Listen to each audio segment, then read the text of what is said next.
They tried to fine me $1,000 a day for a mailbox. Now I own the HOA's debt portfolio, and every month they send me a check. I'm Josh. 37, divorced, ex-civil engineer, and, until last year, the proud owner of a modest craftsman house in Oak Mill Reserve.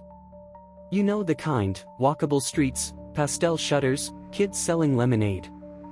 It was the kind of place I thought would heal me. Instead, it bled me dry. The first red flag? A letter from the HOA. Typed, cold, and stapled like a middle school detention notice. Violation, non-regulation mailbox shape. Mine was copper. Hand-welded. A gift from my dad before he passed. The fine was only $50 at first. Then $100. Then $500. Until one morning, I woke up to a daily fine of $1,000. They claimed I was willfully non-compliant with community aesthetics. Their words. Not mine. It felt like the neighborhood I once loved had quietly declared war. I attended the next HOA meeting to plead my case. No one would look me in the eye. The president, a woman named Carol Withers, said, "Rules are rules, Mr. Langley." The smugness in her voice.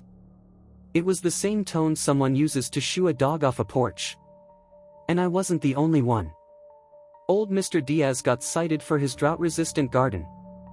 Penguin family. Fined for wind chimes. It wasn't about aesthetics. It was about control. That's when I noticed. The same few residents never got fined. They even had overgrown lawns, peeling shutters.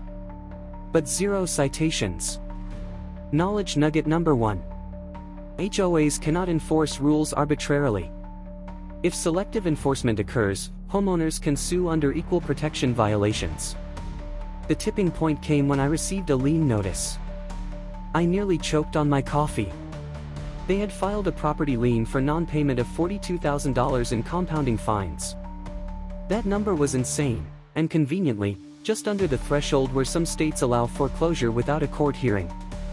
I drove straight to the county clerk's office. While pulling my deed, I overheard a clerk muttering about that Oak Mill fund again. I leaned in and said, "What fund?"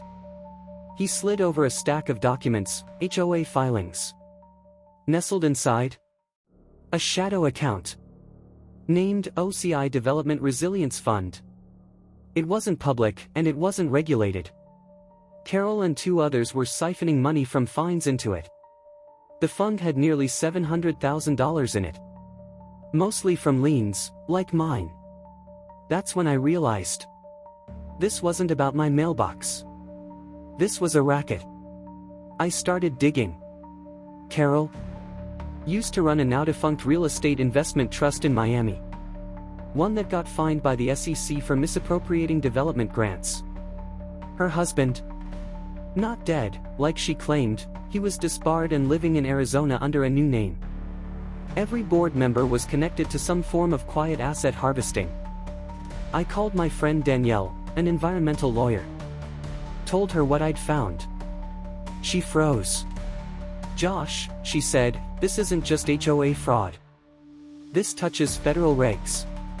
Because some of those properties they'd seized, they were adjacent to a protected wetland zone. Carol had started bulldozing land, claiming it was community expansion. Without permits. Without soil testing. And wetlands? They fall under the jurisdiction of the EPA. Knowledge nugget number 2. The Clean Water Act prohibits discharging fill into wetlands without a Section 404 permit. Fines can exceed $50,000 per day. I filed a complaint. And within 2 weeks, a black SUV rolled into Oak Mill. 2 men in windbreakers. EPA. Followed by a third wearing a badge, Federal Real Estate Fraud Task Force. Pause. If you're watching this and live under an HOA, screenshot your bylaw enforcement clause. Post it. Tag a neighbor. Let them know what armor looks like. I wasn't done. I created a public spreadsheet of every fine, every lien, every backroom payment. I shared it in local Facebook groups, Reddit, Nextdoor. The post went viral. I got calls. From homeowners. From lawyers. Even a quiet message from one of the board members' own sons. He handed me login credentials to their financial portal. With Danielle's help, we compiled a federal affidavit. 23 pages. We even tracked money from the Resilience Fund to offshore accounts in Curacao. One file had a chilling name, Exit Route Spring 25. And then it happened. At the next HOA meeting, with a full crowd, the county sheriff walked in mid-sentence. Walked straight to Carol. Slapped down a warrant.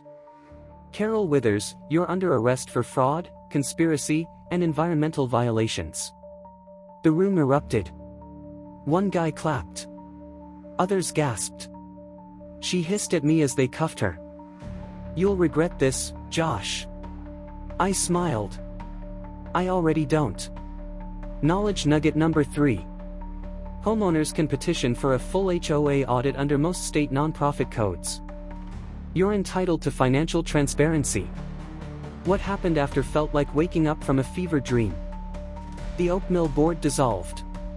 A court-appointed administrator took over. Carol's assets were seized, 3 houses, 2 boats, and the SUV she never let anyone park near. We turned her Resilience Fund into something real. A community grant. It now pays for native landscaping, home repairs for seniors, and legal help for other HOA victims. But here's the kicker. When the state liquidated Carol's holdings, they bundled the HOA's outstanding liens and debts into a portfolio. Guess who bought it? Me. Every month, the HOA writes me a check. They don't know it's me. The shell company I used is called Copperbox Holdings. Named after that mailbox they hated so much. But before you go, let me leave you with this. Last week, I got a package in the mail. No return address. Inside, a single brass key. And a note. You've opened 1 box. You have no idea how many are still locked.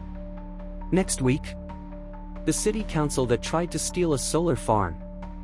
And the teenager who hacked them back.